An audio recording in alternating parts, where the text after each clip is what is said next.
The opinions expressed during this podcast are the individual's own and do not represent those of Wyndham City Council.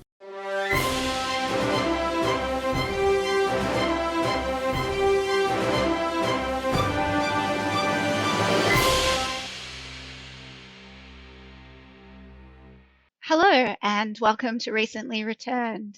I'm one of your hosts, Kirsty, and I'm joined today by Wren, one of our library and program support officers for our final summer series episode of the season. Don't worry, we're planning on a best of 2022 episode as well, so there'll be more podcast goodness coming your way later on. Hi Wren, how are you? Hi, Kirsty. I am great, thank you. I'm excited to talk about books with you today. Excellent. I'm very excited to hear what you have to say. So, as with all of our other episodes, we're going to start off with a couple of rapid fire questions to get to know you before we hear about your summer reading recommendation. Are you ready? Yeah, I am. All right. So, what is your worst reading habit?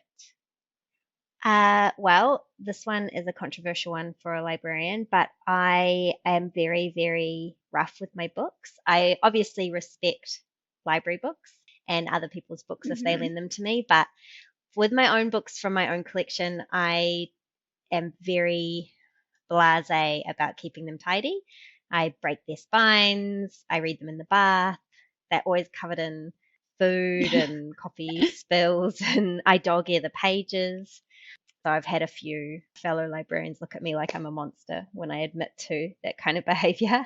I am glad you prefaced it by saying that it was just your own books that Yeah, I used to read library books in the bath until I started working in a library, and I got told, "Did you know that a water damaged book can destroy a shelf of library books and with Yeah. the mold in them?" So I learned my lesson quickly that you've got to be very, very, very careful with water damage on books.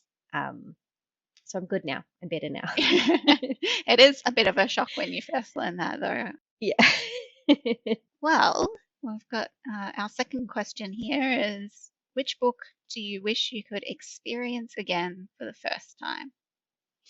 This one I thought long and hard about because there's so many, but really I think the one that affected me the most the first time I read it was The Book Thief by Marcus Zusak. Mm, That one, just the emotional impact that book had on me when I read it for the first time. I yeah. don't think I've ever had that.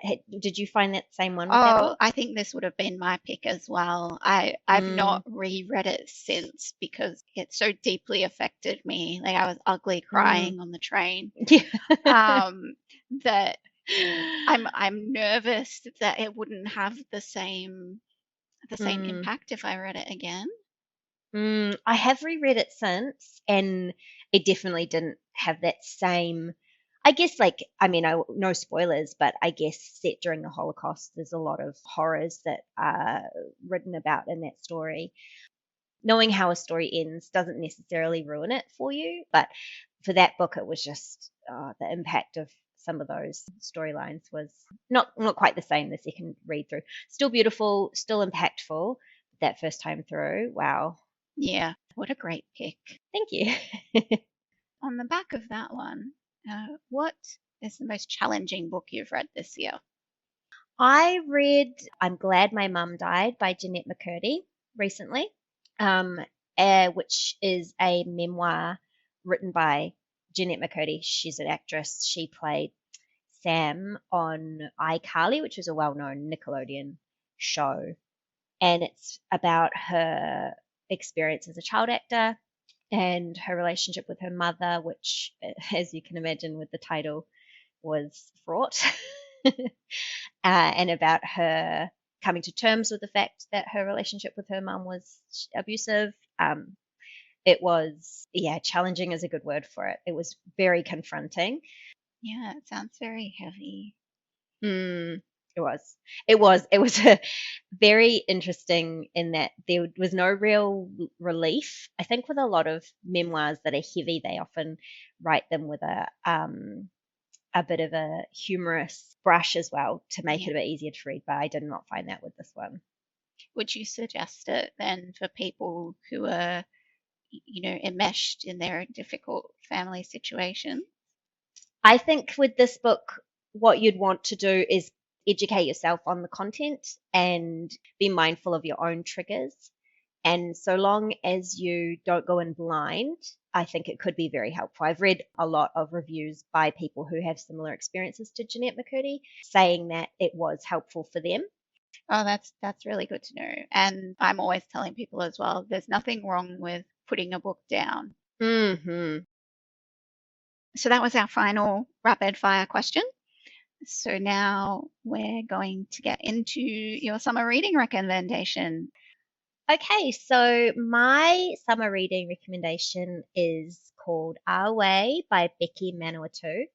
It is, I don't know if you've picked up on it, but I am a Kiwi, and this one is written by a New Zealand author. It's set in both the North and South Island of New Zealand in the 1990s. It's very reminiscent of Once Were Warriors by Alan Duff, and The Bone People is written by Kerry Holm. Both are New Zealand classics, and Our Way it has very similar themes to both of them. New Zealand has, as everyone knows, a very good reputation for being this stunning, gorgeous, beautiful, peaceful country. And I think there's a very different reality to living in New Zealand and visiting New Zealand on a holiday. And I think these novels highlight some of those social issues that make New Zealand quite a challenging place to grow up for a lot of people. Obviously, not everybody, but there's a lot of underlying social problems and issues that a lot of people deal with in New Zealand. So these are some of the themes that are woven through Our Way. It is about a young man called Tokiri and his little brother Arama. Their parents pass away, and Tokiri takes Arama down to the South Island to live with his aunt and uncle. And then Tokiri leaves Arama and goes to Wellington. Then it also has the perspective of their mother as a young woman as well. So it's the parallel storylines of Tokiri and in the 1990s, and then his mother as a young woman as well, and how they got to the point where the mother had passed away and Tokiri had left his little brother behind. I won't get into too much of the storyline, but I think the core themes are around the decisions that we make and the decisions that were made for us and how they then can impact our lives, and then the choices that we have to make. So Tokiri's not happy about the fact that he has to leave Arama behind, but he feels the need to go off and sort of discover who he is as a young man and what the world holds for him. Arama is left behind by his parents, who have both passed away, and then also by his older brother. So he feels very abandoned. But he forms this very strong friendship with a little girl who lives nearby.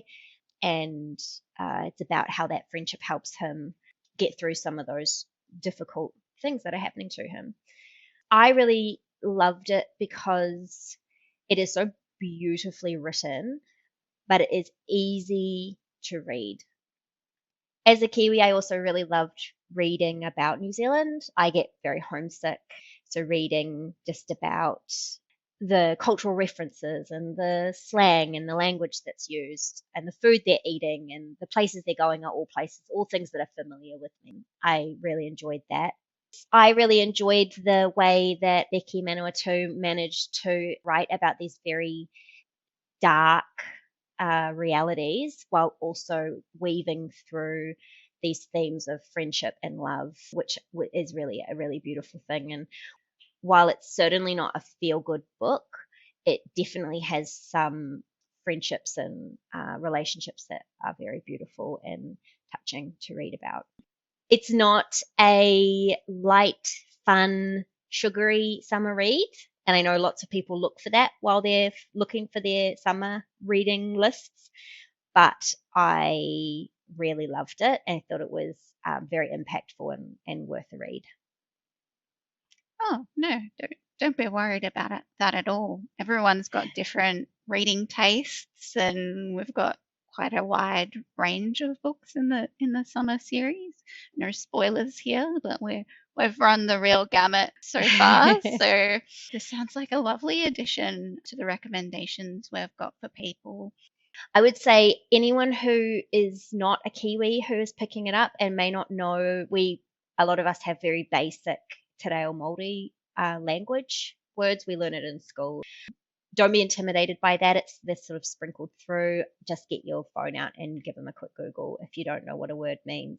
I think that also adds to the beauty of the book.